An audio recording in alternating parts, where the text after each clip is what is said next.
नमस्कार मित्रांनो, 15 की 16 ऑगस्ट नेमकी कधी आहे श्रीकृष्ण जन्माष्टमी? जाणून घ्या शुभमुहूर्त, महत्त्व आणि मान्यता. नमस्कार मित्रांनो, श्री स्वामी समर्थ. श्रीकृष्ण जन्माष्टमी संपूर्ण देशभरात मोठ्या उत्साहात साजरी केली जाते. यदा यदा हि धर्मस्य ग्लानिर्भवति भारत, अभ्युत्थानं धर्मस्य तदात्मानं सृजाम्यहम्. परित्राणाय साधूनां विनाशाय च दुष्कृतां धर्मसंस्थापनार्थाय संभवामि युगे युगे. श्रावण महिन्याच्या मध्य पक्षातील अष्टमीला श्रीकृष्ण जयंती साजरी केली जाते.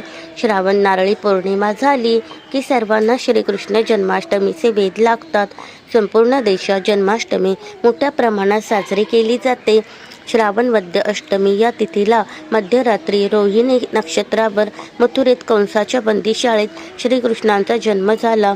श्रीकृष्ण हा विष्णूंचा 8वा अवतार मानला जातो. परंतु यंदा मात्र श्रीकृष्ण जन्माष्टमी नेमकी कधी आहे याबाबत गोंधळाची स्थिती असल्याचे म्हटले जात आहे.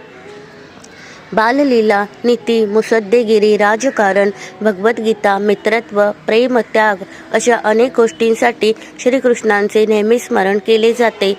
महाभारतकालीन अनेक गोष्टी, संदर्भ, व्यक्ती, प्रसंग या घटनांवर आजच्या काळातही संशोधन केले जात आहे.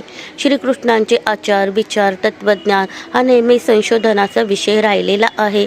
सन 2025 मध्ये श्रीकृष्ण जन्माष्टमीचे व्रत कधी करावे हे जाणून घ्या. श्रावण वद्य अष्टमीला कृष्ण जन्म झाला असे मानले जाते.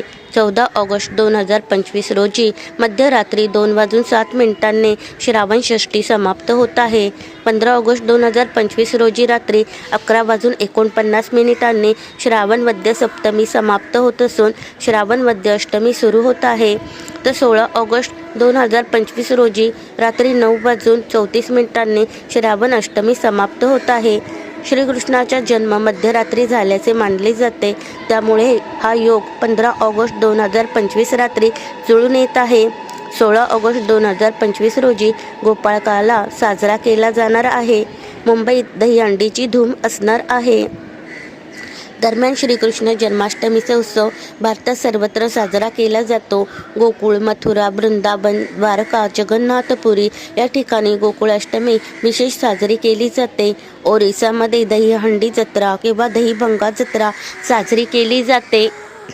गुजरातमध्ये सातम म्हणजे सप्तमीच्या दिवशी विविध पद्धतीचे खेळ खेळले जातात आणि रात्री 12 वाजता श्रीकृष्ण जन्माचा उत्सव साजरा करतात.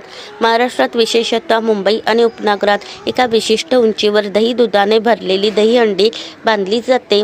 यानंतर विविध मंडळांचे गोविंदा मनोरे रचून ती दहीहंडी फोडतात. धन्यवाद.